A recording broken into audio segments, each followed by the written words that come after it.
Um, before I go further, I just sort of want to, hold on one moment. So we're doing this because of in celebration of Asian American Heritage Month. As you know, it's been a very trying year with the pandemic, with the rise in anti-Asian hate and the racial, and the movement for racial justice, which is on the positive side. We wanted to really talk about what's happening currently with our Asian American community. And in order to address it, it's really important to understand the history, the historical context of these stereotypes and racial discrimination. So we have two esteemed panelists, Dr. Faye Caronan in the Ethnic Studies, and a graduate student from the Criminal Justice Master's Program. So I'll hand it off to both of them as they do their introductions, but I just wanted to give you an overview of why we're doing this presentation. Oftentimes when we talk about diversity, equity, and inclusion, Asian Americans aren't often included in the conversation. They're often considered represented in higher education, and there's often a stereotype that they have achieved economic security. So we want to dispel some of these myths, some of these stereotypes, and we have our resident expert, Dr. Faye Caronan, to address it. I also want to mention that we really want to address the Asian American community here at CU Denver, because many of you may not know, but we have about 12% of our student body in the CU Denver identify as of Asian American descent.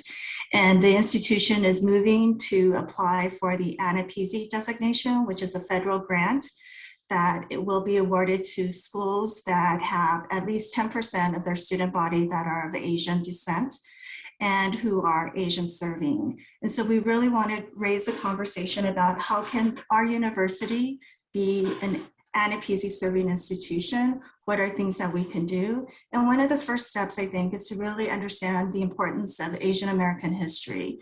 And so we'll have Dr. Caronan address that. And then also to raise light on the rise in anti-Asian hate. I think it's gotten a lot of attention recently, but this anti-Asian hate isn't something new. It's been going on. It's being reported more because we as a community are galvanized, especially in light of the attacks, the racial slurs, the avoidance, the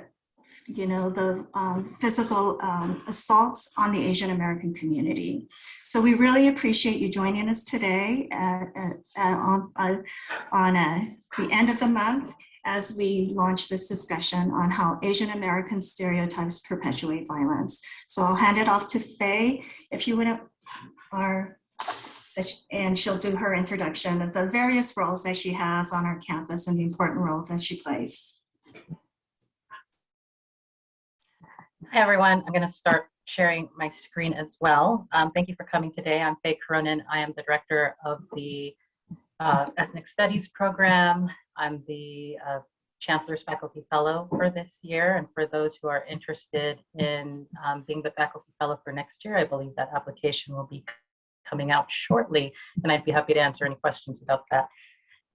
As Soyon said, we really wanted to put the history to what is, this rise in violence against Asian Americans today.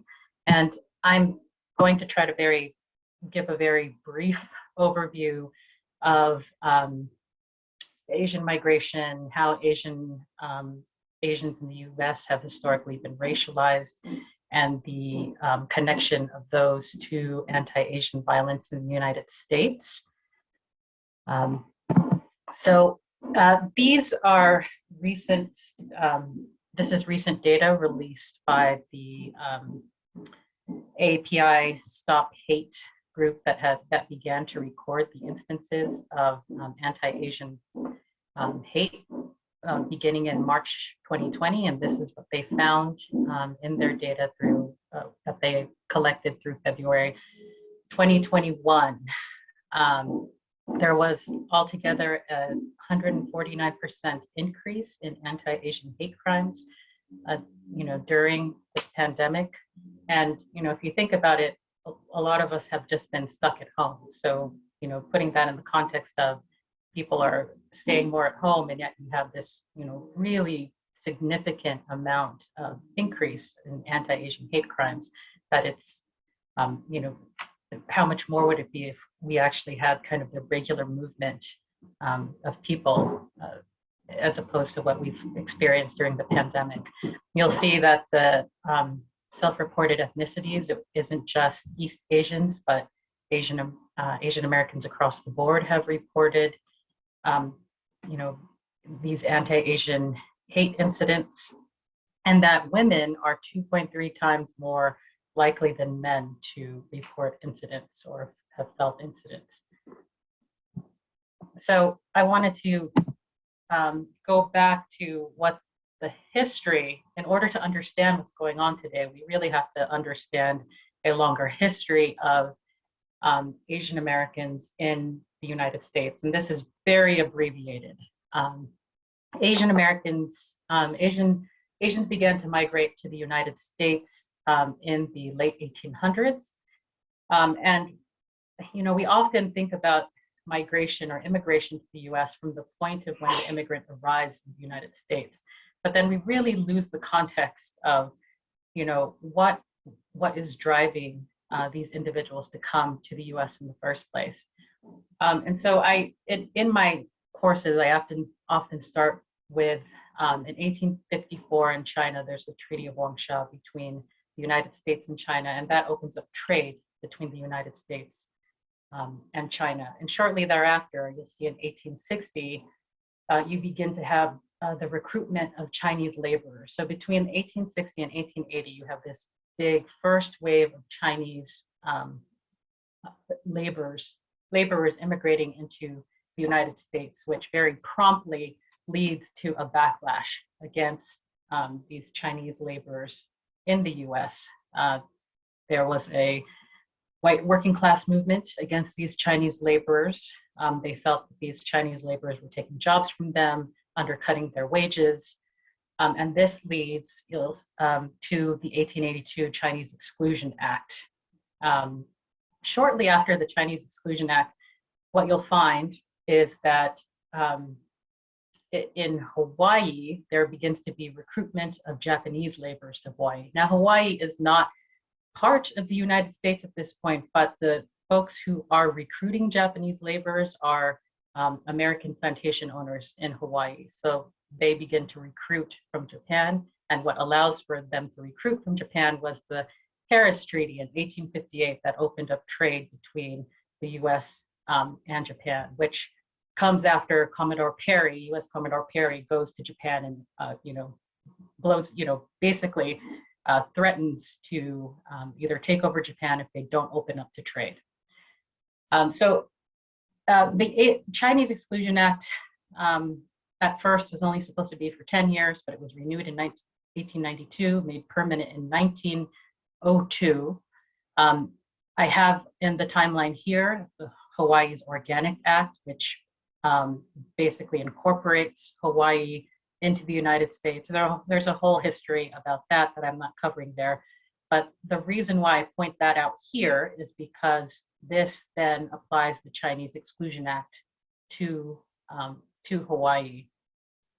And it also, because Hawaii becomes part of the United States, it allows Japanese laborers in Hawaii to begin traveling to the mainland. So you see at this confluence of 1902, the extension, the permanence of the Chinese Exclusion Act, and the Hawaii's Organic Act enables the recruitment of Japanese laborers from Hawaii into the US. There begins to be widespread anti-Japanese sentiment in 1907 that leads to the Gentleman's Agreement between the US and Japan, where the US agrees to let the family members of Japanese laborers migrate to the US in exchange for Japan halting all emigration of Japanese laborers to the United States. So that cuts off the migration of Japanese laborers to the United States. And at the same time, in 1907, you begin to have Indian migration coming down from Canada. You have Filipino labor migration. At that point, the Philippines is a colony of the United States. So recruitment of Filipino laborers go to replace the recruitment from Japanese laborers. In 1917, there's an Immigration Act that is targeted to stop all immigration from Asia. It creates a Asiatic barred zone that states that anyone within that zone cannot come to the United States. But there's a loophole there because the Philippines is part of the United States. It's a colony, it's a territory.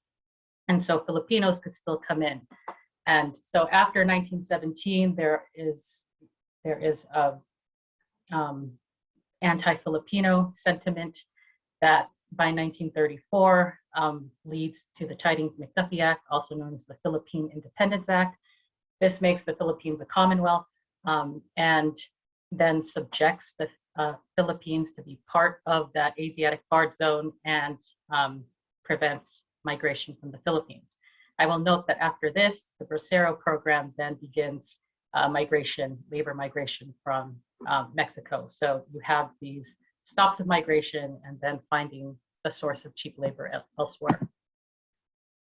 So, I wanted to give that background just to show how you have these Asian laborers who are being recruited, and then automatically they're coming into this environment where they're being seen as a yellow peril, as a threat to the white working class. And they're also seen, they were constructed as being immoral and unhygienic and therefore threatening white Western civilization. They were also, especially with the rise of Japan as a global power in the early 1900s, they were also seen as a threat to white global power. Japan was seen as adapting Western technology and culture in order to threaten white global power, especially in Asia. And the yellow peril stereotype also described Asians as unscrutable. You couldn't tell what they were thinking. You couldn't tell where their loyalties lay. And so these were all how Asians were racialized in order to get those immigration exclusion acts into place. One of the consequences of the yellow peril stereotype, this is a map that my students in one of my Asian American history courses made. And I could send these to anyone who is interested, but this is a map of anti-Asian violence from 1840 to World War II. There are about more than 40 incidents here. I think there's 41 or 42. And my students color-coded this. So all of the red dots were anti-Chinese violence. I'm forgetting what the others were, but there's anti-Chinese violence, anti-Japanese violence, anti-Indian violence, anti-Filipino violence. And they all fall into those chunks of when, depending on who was migrating and which laborers were here in the United States. These acts of anti-Asian violence ranged from massacres to folks just rounding up all of the Asians in one particular city and making them leave. So these, this kind of is a large span. One of the other things about these immigration acts was that it also legally classified Asians as ineligible for citizenship. And this has a long-term effect because this then constructed Asian Americans as being forever foreign because Asians were constructed in opposition to what it meant to be an American citizen. And now I want to turn to the other kind of controlling representation, cultural representation of Asian Americans, which is the model minority. This stereotype emerged around the Cold War and the Civil Rights Movement. And it emerged because, during the Cold War,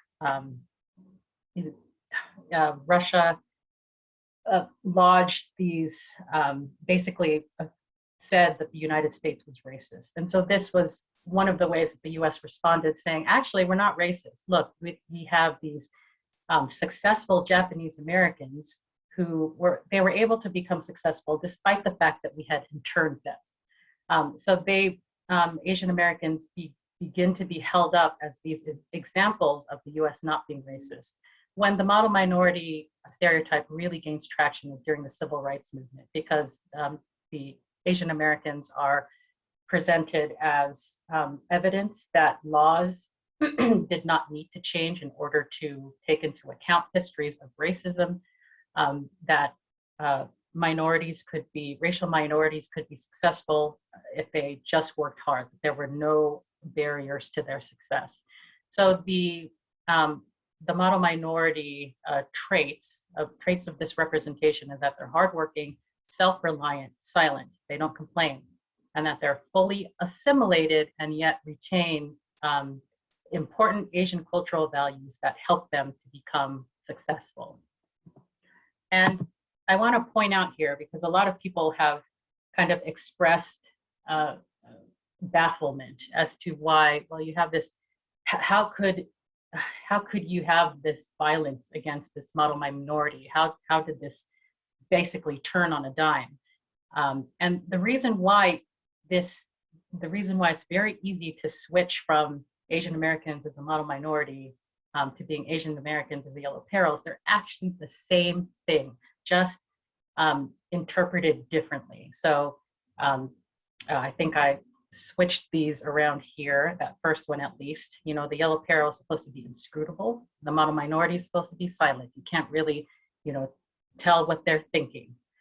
The model minority is hardworking, but the flip side of that is that the Yellow Peril is a threat to the U.S. workforce. The Asian cultural values that are retained by the model minority can be seen as uncivilized cultural practices, right? During this last year, there was, oh, they eat bats, and this is what has led to the pandemic.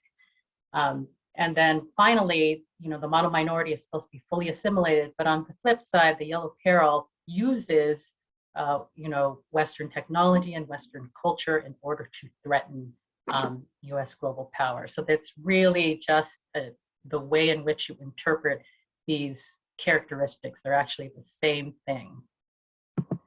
And so I just want to end by saying that the shift of representations of Asians as an American success story to a threat that Asia poses to the US leads to these increased violence against Asians. And that is what we have seen in this past year. And now I'm going to pass it over to Naureen for her to tell us about what's going on here very locally in Colorado. Hi everyone, let me share my screen 1 second.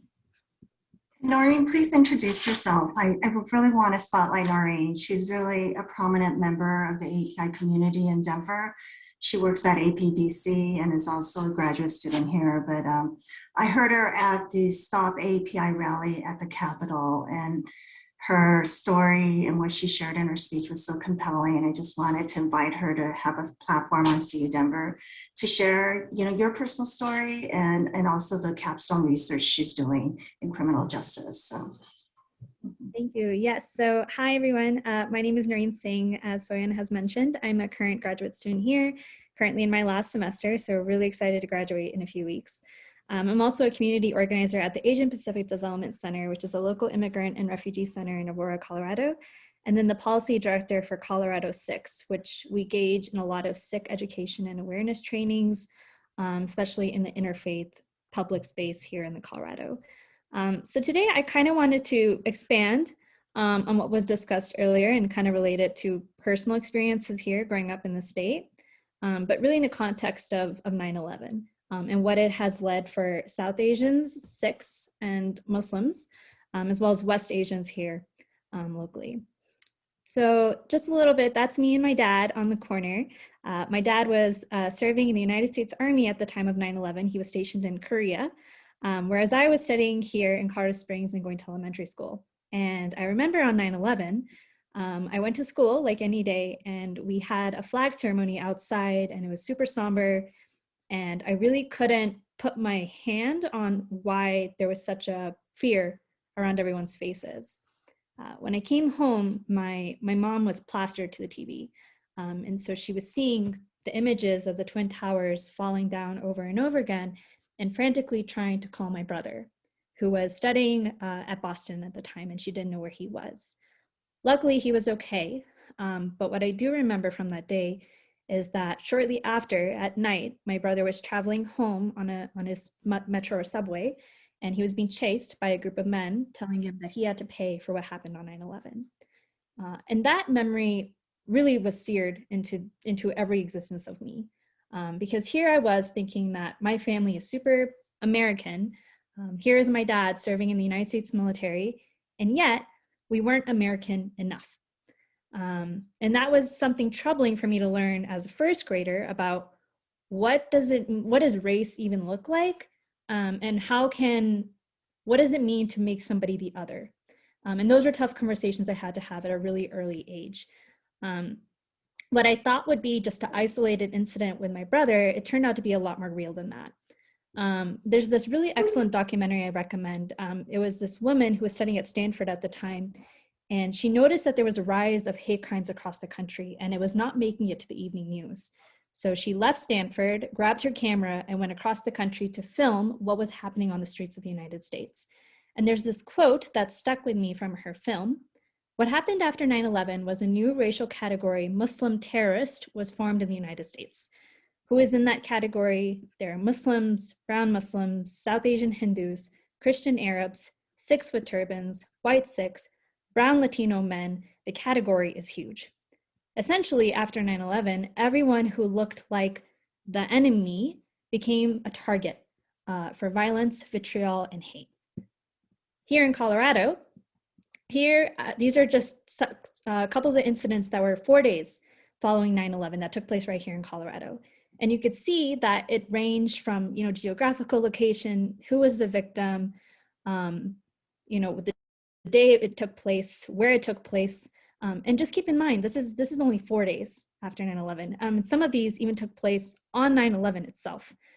So people responded very quickly across the country, feeling like in order to be patriotic or to show how American they are, they had to seek revenge, and not even revenge that made sense, if so to speak. It was revenge that was coming from misinformation, a lack of understanding, and a lack of empathy. And everyone here was a target, and it led to fear that ceased to stop even after 9/11.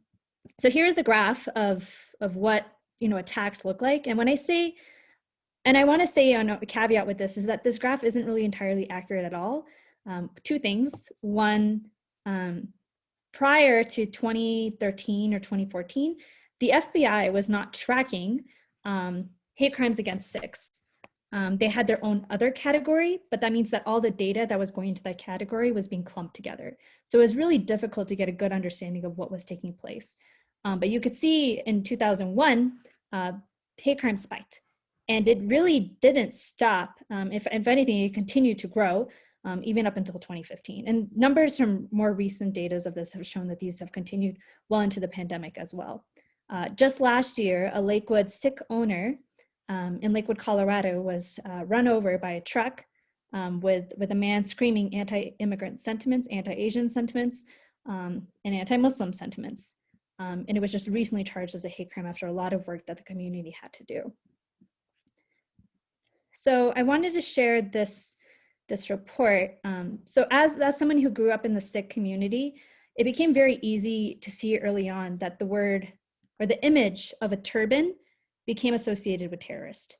And a lot of people made that correlation very quickly as soon as the image of Osama bin Laden was overlaid across the image of the Twin Towers burning.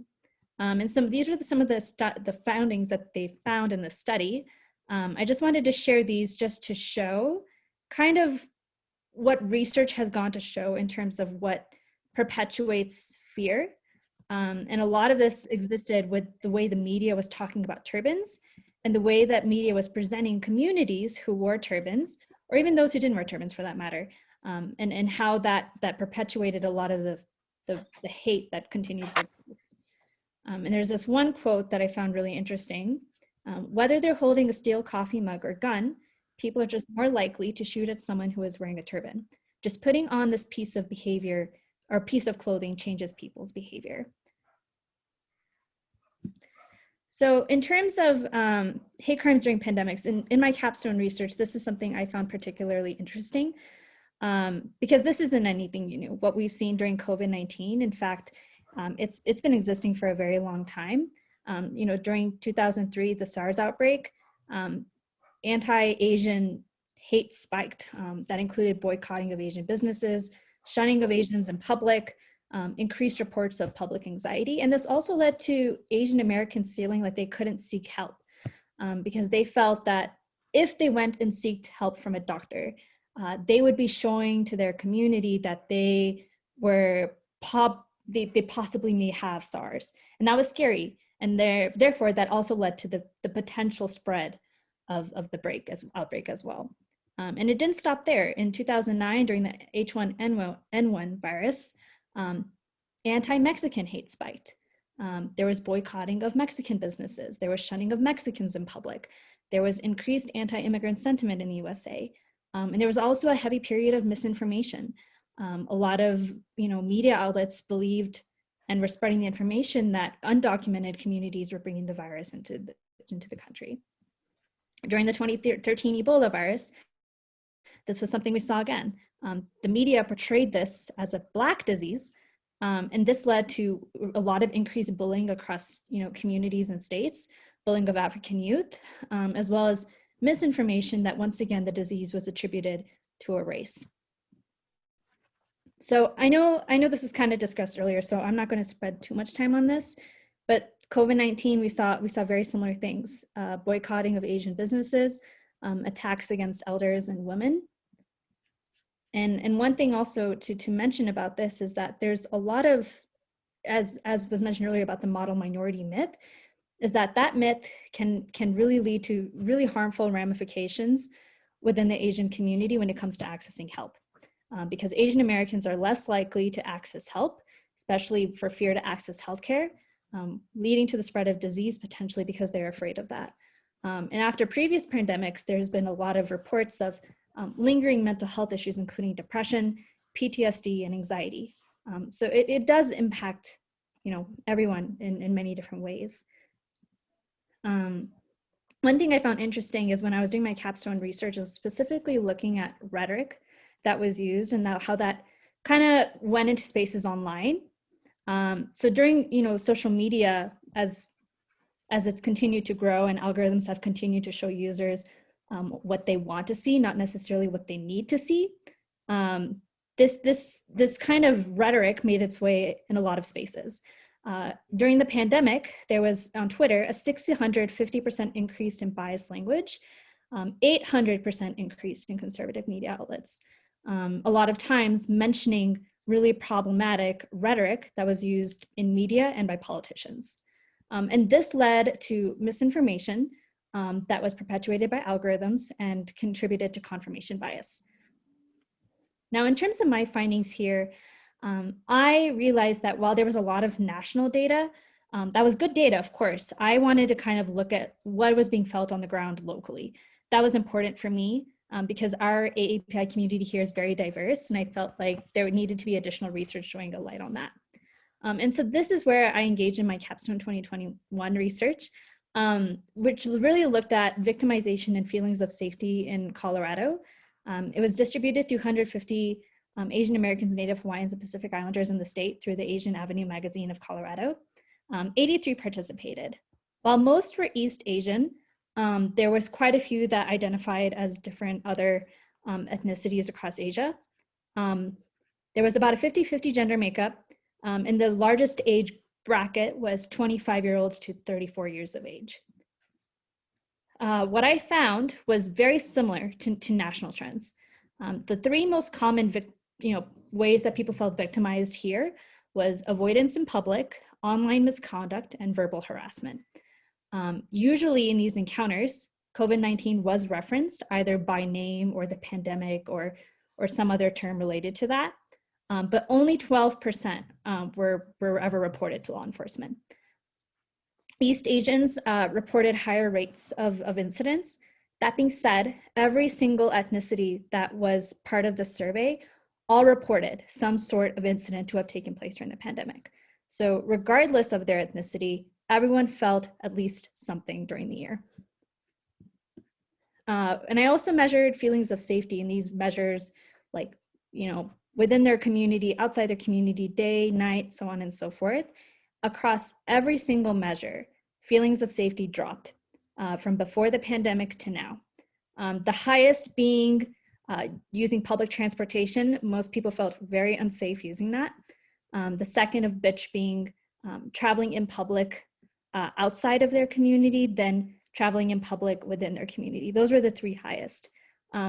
People felt feelings of safety dropped about 25% when it came to traveling to school, which was something that I think would be interesting, especially in the context of this conversation, and students feeling unsafe to come to school during the pandemic, at least by 25% compared to before. Whereas the least drop was in visiting their place of employment. So for the most part, people felt safe visiting their place of employment before the pandemic, and that remained relatively similar to now. So those were some of the things that I found in my 2021 research. And of course, this can be further expanded later on. Most of my research, it didn't have many elders taking part in it. And I know that Asian elders have been really targeted during the pandemic. So conducting more research to focus on elders as well as those who don't speak English and therefore could not take part of this survey because it was entirely in English. Those would be two ways to really expand on this research and learn a little bit more about the holistic view of what was felt here locally. And that's it for me.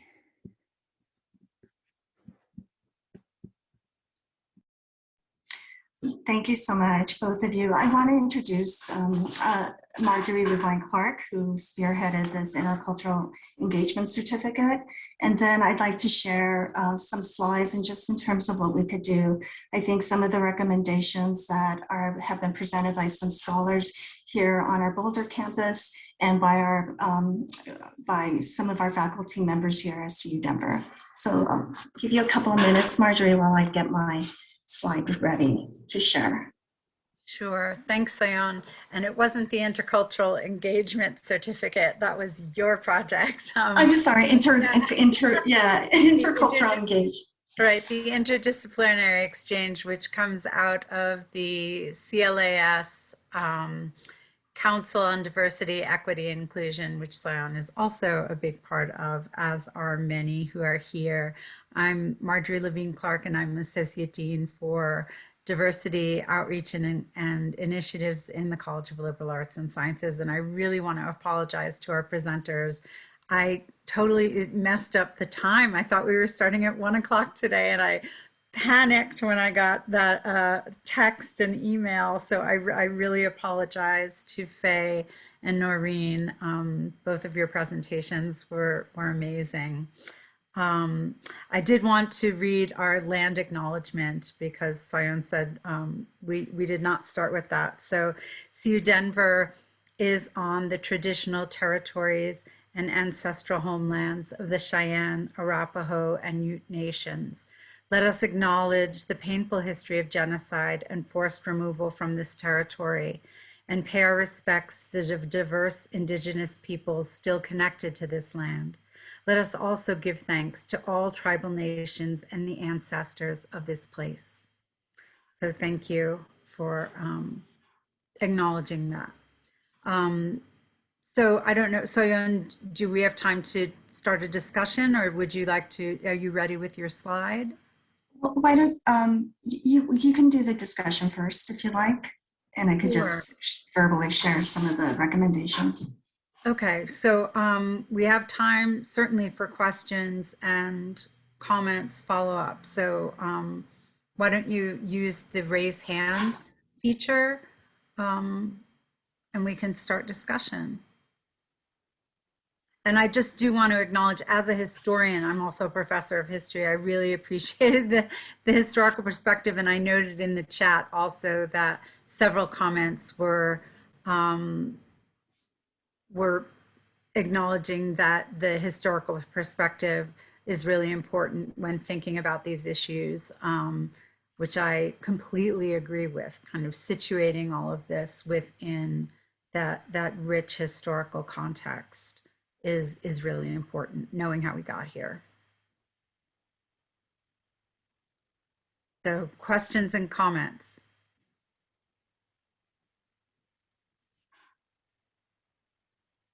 I'm sure there are some.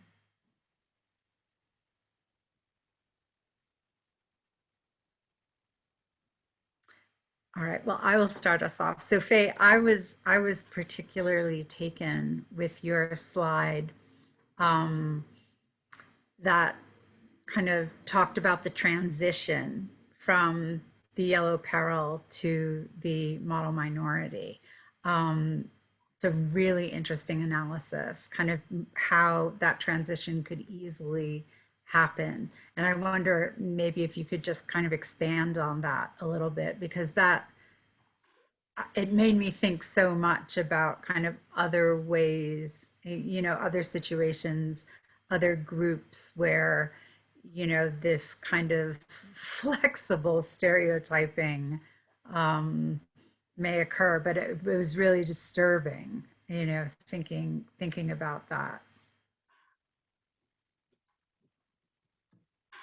Yeah, you know, if you look at the, you know, the stereotypes of how they talked, how you know, Chinese coolies were discussed, right? It was, you know, that they were undercutting those wages, but that they were recognized as being very hard workers. They were, you know, given the more difficult jobs because it was assumed that they were more racially able to do those jobs. You know, there was something about how they were better suited to stoop labor and things like that.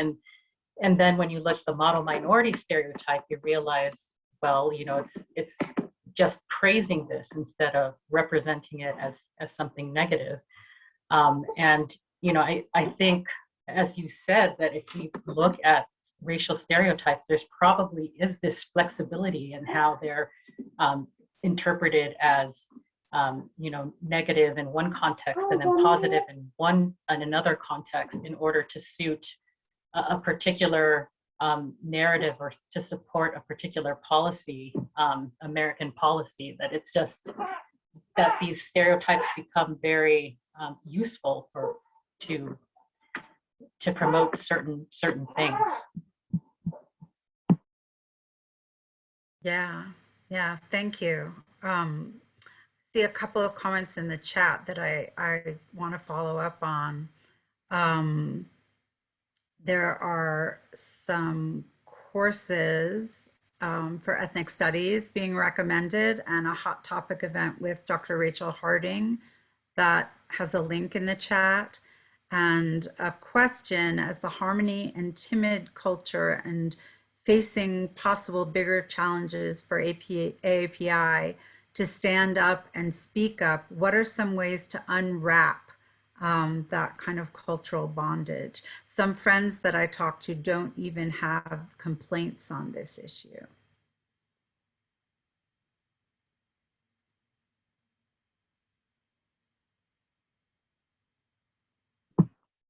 You know, I think part of it has to do with, you know, the model minority stereotype and understanding it just as a stereotype, right?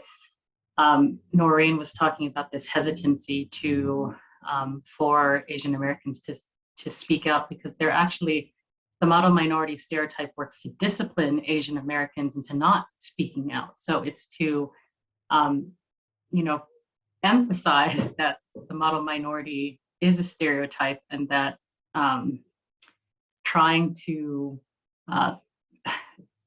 conform yourself to that model minority stereotype is not in the interest, it's not really in your self-interest. So it's that, but it's, you know, the comment is also about getting comfortable with speaking out when you know, many Asian immigrants will tell their kids, just keep your heads down and work hard. So it's also, you know, breaking out of that mindset that was passed on because of the model minority stereotype.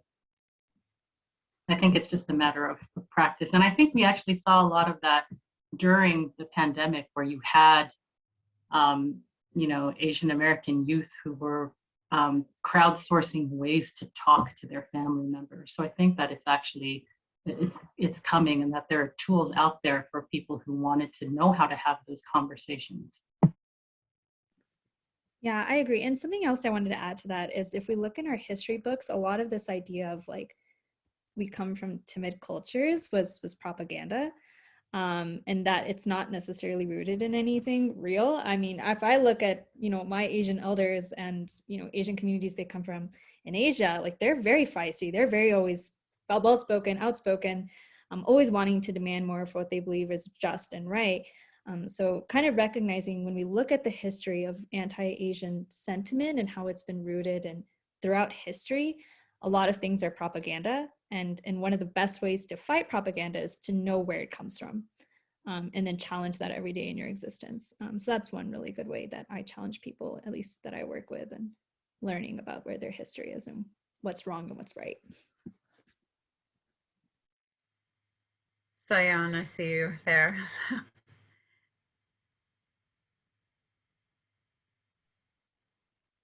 Yeah, I agree with what everyone said, and I think that's why it's really important to take an ethnic studies class and just do some reading of your own to really be an anti-racist ally. And I'd be happy to send these slides to folks. There's a list of books that Dr. Jennifer Ho, she is an ethnic studies professor at CU Boulder, has recommended. That people can read and to learn the history if they can't take an ethnic studies class. But definitely, I think knowing our history is important. Yeah, Did you and have I want to, sorry, I was just going to say what I offered was very brief, and there's a whole gendered history that I kept out because of time. So it's really, especially if we wanted to understand what happened in Atlanta, we need to understand the gendered, racialized history of Asian Americans. Yeah. Other questions? Yeah, Jamie. Hi. I think I just missed an important link that you made, Naureen, talking about the model minority stereotype and how it affects people seeking health care. Can you just explain that again? Yes, of course. So when we look at how Asian Americans are clumped in data, where they take all the data and we put it into one big group of Asian American, Native Hawaiian, Pacific Islander, it always shows that like Asian Americans are successful, we're healthy, we have good economic income, we have good jobs. But what ends up happening is that when we perpetuate this idea that all Asians are successful and so on and so forth, Asians who feel like they live in poverty or they're incarcerated or they don't have access to healthcare, it feels like if they ask for help, they're not living up to the stereotype that surrounds them. So one thing that we see at Asian Pacific Development Center is that a lot of the communities that come in through our doors needing access to behavioral health or primary health, one of the things that often stop them is they feel like there'll be a disappointment to the Asian community if they're in there getting what they need. And this is something that we saw during the pandemic too, because all of the rhetoric around the virus being linked to Asian bodies, they felt that if they were going to get help, they were just perpetuating that idea more. So it was difficult for a lot of them to really come to terms with, one, the stereotype being a stereotype, and two, that them seeking help doesn't mean that they're any less than anyone else. And that's been a very constant, a campaign that we've had to engage in regards to that. I hope that answers the question a little bit. Yeah, thank you so much. This has been so informative. My only other question is where will the link be housed for this so I can share this presentation, because it's been really great. It'll be on sorry, I'm losing my voice, the Council for Diversity, Equity, and Inclusion. I think we put those up there. Tracy, I'm probably wrong. Are you here? Yeah, there'll be a link to our YouTube channel where all the past interdisciplinary exchanges are, as well as this one. Give me a day or two. Yeah, and it's under the About Us on the Dean's, the CLAS page. Under About Us, you'll find Diversity and Inclusion, and then the council is there. Yeah. So one other thing, when you were mentioning just the disaggregation of data, Soyon, I'd love if you could say a little bit more about that kind of how people get lost. I know this is a project that you've been working on, just in terms of what we don't see when we don't disaggregate the data about our Asian American and Asian students. Yeah, thank you so much. I think this is really, first, to add to Naureen's point about our API not seeking medical support, I think it also applies to the mental health support. So I wanted to add that, and that's one of, but yeah, definitely, I think, Asia is the biggest continent.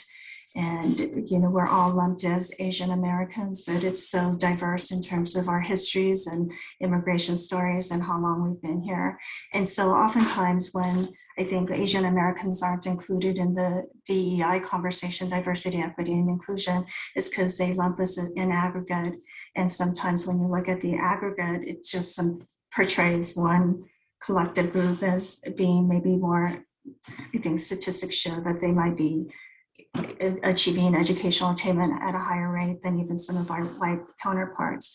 But when you dissect the data a bit further, you'll see certain pockets of our Asian American ethnic group, especially our new immigrant, the refugee population, that are really in need of support, that are at a higher poverty level. Their educational high school completion is at a lower rate. And so it's such a huge disservice when we aggregate the data. And I think that's one of the call to action that the API faculty and staff have presented to leadership in order to really serve our students completely. Disaggregated data of all our racial groups is really a necessity, not just for AAPI, but for our Latinx, for our African American, and even our indigenous populations, because they are from different tribal nations. And so again, I think it's really important to understand the nuance of our Asian population. And we have a number of our Asian population that are international students that come here, and they need more support in terms of language support, because English is their second language, writing support, especially when they do the scholarly work. And, for some of our Asian Americans that came here later in high school, they haven't had that foundation for the grammar in English. And so they're sometimes at a disadvantage, but we don't provide that kind of transitional support for our students. So these are all things that we can really analyze more in depth with the disaggregated data. And so I would just encourage you all to, demand that of leadership. And I think they are on board, but I think the more we continue to press on, the more it can be implemented. And I think another point is just the mental health. I think, how do we destigmatize, for our population, that mental health is not showing a weakness, but it's something that we need, especially in these trying times where there is such rise in anti-Asian hate, there's discrimination.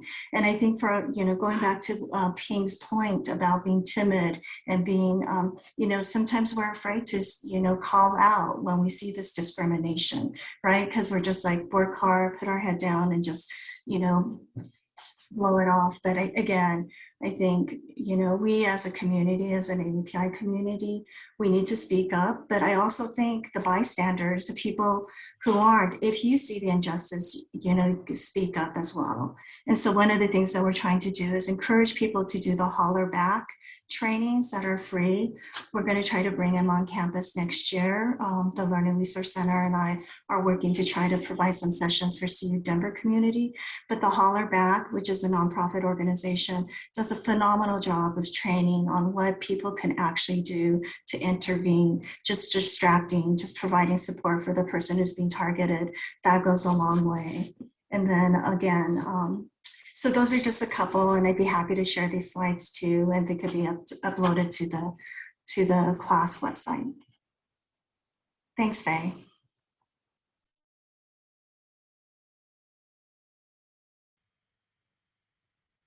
Any other comments or questions?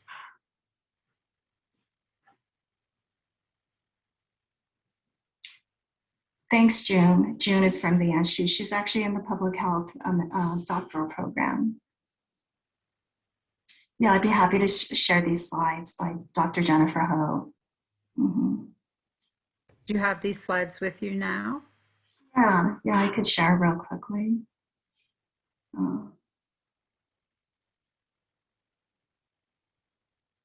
Can you see it now?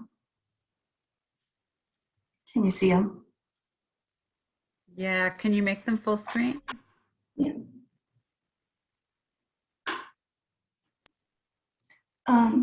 So again, this is a great slideshow that Dr. Jennifer Ho, she works at the CU Boulder campus, or sister campus in ethnic studies. And she's also the president for the Association for Asian American Studies, which, by the way, is going to be in Denver next year. So definitely it's in our backyard. I would really love to see a huge turnout from CU Anschutz and CU Denver. But these are just some of the resources that, you know, she has listed, which I think we've already reiterated. Just knowing our history of racism in the US is really important. And there is a bill in Colorado where they are going to require or encourage that multicultural education be part of the K through 12 curriculum. And so those are some of the things that the AAPI community is really working on, not just including the Asian American, but our Pacific Islander history as well. And then there's some really good tools on how to talk about issues of race and racism in your communities. And I know there's a number of, I think there's a couple of book readings that are happening, like Kendi's book, How to Be an Anti-Racist. So and I think one of the ideas that Faye had was a common read as well for us all to maybe have some historical context, but also language on how to name it. Again, you know, luckily, our former president is no longer in office, who often called the COVID-19 the Chinese virus. But again, we saw the impact of just labeling it as a Chinese virus and how that really stigmatized people who may have looked like they're from China or from Asia, and how just, you know, language can perpetuate racism. And then like the Hollerback bystander training that I mentioned. And then the Coursera course. And so we'll try to figure out how to make sure you have access to those things. And again, you know, take these courses. Those are all ways that we could be more informed and understand the history as well.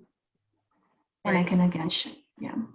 And then these are some recommendations that Dr. Sanea Damodaran suggested. If there is some kind of racial trauma or racial violence acknowledgement, as a faculty and staff, just creating opportunities for students to process and be flexible in your expectations, especially, you know, yeah, just not having high stake scores or tests, and then prioritize self-care, and then avoid microaggressions. And if you see it, speak up. And then here are some of the action items that the CU Denver faculty and staff recommended. And again, I think representation and leadership, really supporting providing funding and resources for all the offices that do Asian American studies work and work with Asian American students. So I'll stop share. Great. I think we have time for one more question, and I see Chad has his hand up. Yeah, thank you, Faye. Thank you, Naureen, and thank you, Soyon. And really appreciate your work and all the insights that you've shared with us. And I think that, you know, I just wanted to, maybe this is not a question, but more of a comment. I think that it's helpful, it could be helpful for all of us to think about ways in which, you know, being an anti-racist, it has the reactive dimension and a proactive dimension. Right? The reactive dimension is what we're doing now, and all of the work to kind of catch up to and respond to these very heinous outbreaks of Asian violence that have been most visible. But then the proactive response is like, okay, well, how do we show up and do this work on a kind of continual basis to build an environment that is very, very different from the one that we're in now? Right. And I think that part of it, and this goes back to, I think, Ping's, you know, question about, you know, how people get the courage or to speak up or to undo kind of cultures of silence that are around us. That's part of it, right? People have to feel enabled and empowered within the environmental context in which they're living and that they're working and that they're moving through. right? And I think that's really important. And so the question that I always, well, I guess maybe I do have the question, but the question is, it's not only what can Asians and Asian Americans do, we do a lot of stuff. The question now is, what do non-Asians do who call themselves allies do to support us? And I think that it's a matter of not only recognizing that they're not doing anything on our behalf, right? But that it's also about them as well. Right? Because if there's a system of anti-Asian racism that Faye and Naureen have shown that, not only, disempowers and us and distributes injustices amongst us, that also means that people are benefiting from it. Right? And so that needs to be recognized. And it's like, well, if someone's benefiting from a system of anti-Asian racism, then I think the ethical kind of obligation is for them to do something about it.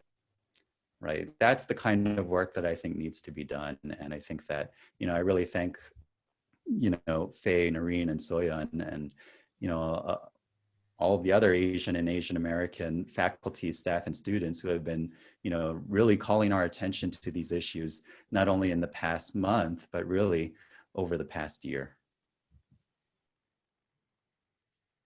Yes, thanks, Chad. Absolutely.